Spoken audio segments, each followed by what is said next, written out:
Hey, good morning to everybody. Happy Friday. Happy Christmas Eve to everybody. It's Daryl here. It's bright and freaking early. It's 3:45 a.m. here in Connecticut on the East Coast. It's going to be kind of just like a from my heart. This is going to be a video just from my heart. Some mornings I wake up and it's just I don't know how else to say it. It sounds kind of goofy, but I'm inspired. I just, like this morning, I usually turn on the TV, I say my prayers. I did the video so you guys know exactly how my morning goes. This morning when I turned on the TV before I was going to say my prayers, Intervention was on, and I've talked about this a lot. And bam, I just got this idea for a video today, and I want to try to briefly explain, in my own opinion, my own ideas. I'd like to try to explain addiction, the real nasty pull of addiction, to people that have never experienced it. Because a lot of people out there, I can understand this, a lot of people out there that aren't addicts or have never experienced addiction or drug use, usually will just say, why don't you quit? Just quit. Why don't you have willpower? Why do you keep doing this to yourself every day? Just stop. Just, why do you do this to yourself? You must, you're doing this on purpose. It's a choice. And I want to explain how the feelings and what's going on to you guys. I want to talk directly to those people.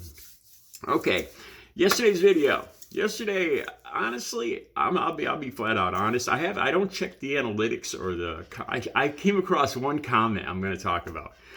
It just happened to pop up when I was going through my phone. I'll get to that in a second.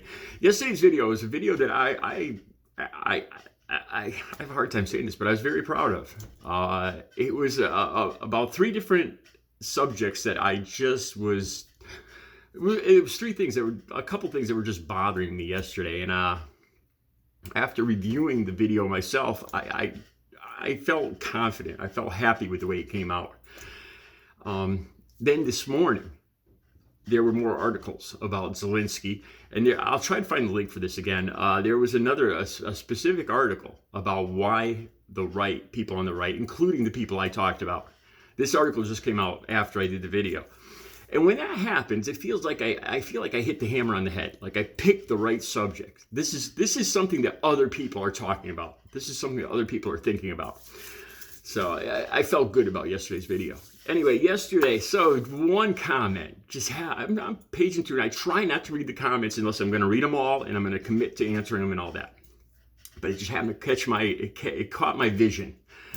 And it was a Bible, I think it's a Bible quote. To be honest, I'm not even sure. And it said, judge not lest ye be judged. Now, I don't know. And I looked to see which video this was from, and it was from the end of yesterday's video where I talked about Donald Trump and Elon Musk being wealthy and probably going, in Jesus' own words, probably not getting into heaven. And so the first thing I thought was, it's a nice try. It's a nice try. But where was that same sentiment about judging? Where was that when you talk about the LGBTQ community? When you talk about the illegal or the immigrants coming into this country, and like Donald Trump calling them all, most of them are bad people and all this other stuff. Where was that same sentiment about judge not lest ye be judged? How come it only pops up when we're talking about the two wealthiest Caucasian men in the world? And I had to comment on that. Okay, enough about yesterday's video. Today I want to talk about addiction. All right, and I'm going to briefly explain I'm going to try to explain to you guys what it feels like, the pull. Okay, there's times when I've been in recovery for over 16 years now. 16 years, and I'll explain this to you. I'm riding my bike, and there's kind of a low income area that I go through, and there's these 3-family houses that are kind of run down, and sometimes in the summer I'll get a smell, I'll get an odor, a smell, like of the wood, maybe of the wet wood, kind of like rotting wood, or pesticides, like for roaches, something like along that lines. You see, I'm not trying to sound degrading or anything, but seriously, I think that's what the smell is. And it's a kind of a combination of like an old house, rotted wood, pesticides, and I'll get a whiff of that going by on my bike.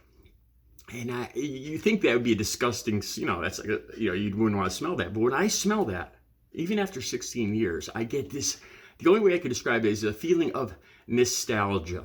Like, I just remember specifically going up the back stairs of where I used to buy heroin.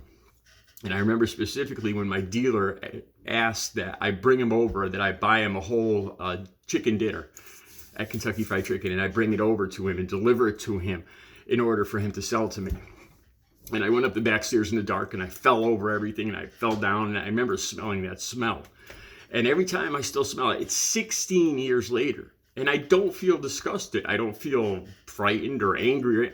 I feel a sense of nostalgia. Like, and in my mind, that memory of going up those back stairs, it's like this great memory of a birthday party or Christmas. You know, it's like, oh, I miss that. It's hard, you know, and that's seriously, and it's 16 years later. And I recognize it for what it is. That's addiction right there. 16 years later, and probably for the rest of my life. Out of the blue. And that's just one example.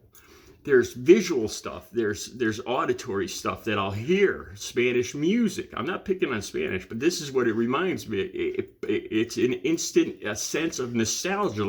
It's like my mind is telling me it's a fond memory, when really it's one of the worst times of my life. And it's like, oh, I wish I could go back there. I want to go back there and smell that smell again. You know, and that's part of addiction. But that's more the long term, for the rest of your life addiction. I want to bring this up. Somebody very close to me, my family, and I hope they understand if they happen to see this video. They're not an addict. They're not an addict. They don't drink. They've never had problems with addiction or alcohol. They probably have like one drink on New Year's and no problems. And they're in their 70s or 80s. But they broke their wrist. This woman broke her wrist. This is some years back, about 20 years back. And they prescribed her Percocets. And I remember her describing to me, she had a routine. She would, you know, because her wrist was throbbing. A broken wrist, as you can see, is extremely painful, And she described to me this routine every morning where she, you know, it would throb in the morning. She would take one pill and she'd lie down and she'd watch a TV program at the same time. And she called it her happy place. You know, and she was just taking it as prescribed. And it was just something that made her feel better. It made the pain go away. And it made me nervous. Because that, to me, that's the first sign of addiction. I look back, and when you start arranging your life, like, you know, that happy place, that's what becomes an addiction. Those are the things that haunt me for the rest of my life. Those memories of my happy place, or these even if it isn't really happy, like, or even if it isn't a good smell. All right, now I want to describe to you briefly. There's different kinds of drugs. I'm going to go over this really quickly. There's stimulants, there's opiates, and there's hallucinogenics. For the most part, I'm just going to talk about opiates and stimulants right now. Stimulants being cocaine, crack, methamphetamine, and opiates, fentanyl, heroin, Percocet, oxycodone, Dilaudid, etc. These two things.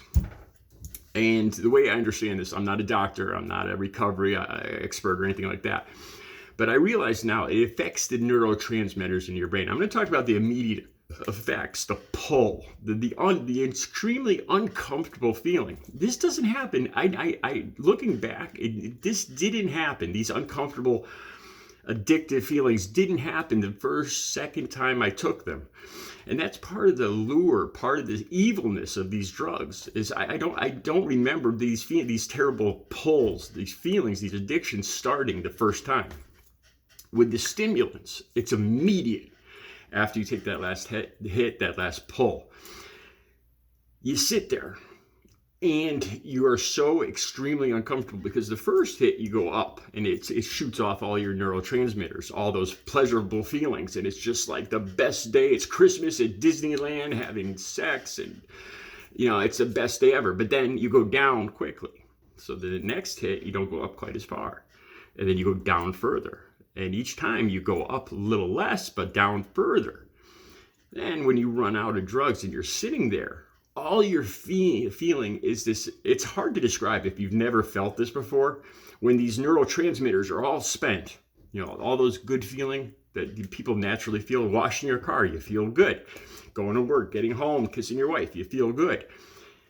These things, you don't feel good. You've used up those neurotransmitters. So all you feel is this terrible, angry pull. You cannot think about anything else. I remember sitting there and it's like, I wish I could go to sleep. I wish I could read a book. I wish I could eat a snack, write something, anything to distract my mind. But all I could think about every millisecond was this angry desire, just extremely uncomfortable. Like I'm sitting in a pan that's 400 degrees, and it's just all you can think about is I have to get this.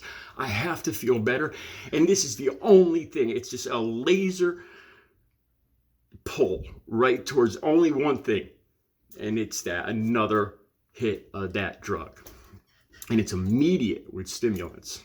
Now with opiates, it usually takes a little longer. Like it depends on what you're taking.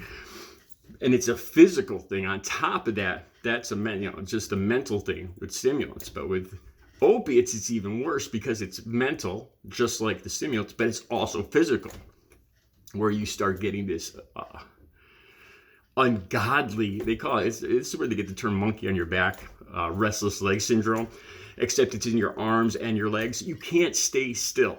You cannot stop moving. I mean, every 2 seconds, you have to stretch and pull and move. And you're lying in bed and you can't sleep and you're nauseous. And everything inside you just turns to pure liquid and comes out every orifice. And it's a depressed, again, the neurotransmitters are all gone. And on top of that, you have these physical symptoms where you don't sleep for days. And I'm talking not even for 5 seconds. But on top of not sleeping, you can't even lay still. I remember laying in my bed. Then I laid on the floor. Then I laid in the hallway. Then I laid in the bathroom.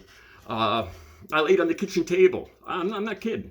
Because I couldn't get comfortable. I just kept moving and fidgeting. And I just kept getting more tired.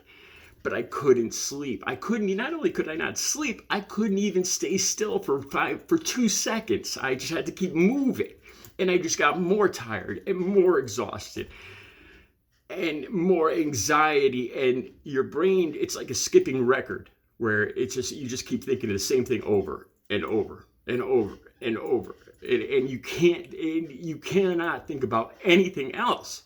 No matter how hard you try, you can't think about eating. You can't think about sex. You can't think about watching TV, about sleeping, about anything. It's just this laser pull towards that one thing. And you can't change it no matter how hard you try. That is just a very brief example of even if you're prescribed these drugs, what can happen. Once you start feeling that happy place and you make it a part of your regular routine, where it becomes something very pleasant to your mind, that happy place, laying in bed, taking that one Percocet, it never goes away. That memory just stays in your mind. And whenever you get angry or mad or anything, your brain just says, hey, remember that happy place? Let's go to the happy place, And it's something, no matter how hard you try, like I said, it's literally impossible to change your thinking direction when you're an addict like this. You wish to God you could, you're sitting there and it's just this laser focus on, and the amount of uncomfortable feeling is just indescribable. So I see I'm running long on time. I wish I could talk a little longer. I got a very busy day. I have some Christmas wrapping to do. I hope you can understand what I'm talking about. And even when you're prescribed these like drugs, like opiates, you can still, believe me, you can still get addicted just by taking them as directed. You'll start to get signs of addiction, and you won't even recognize them. It happened to me. Have a good Friday.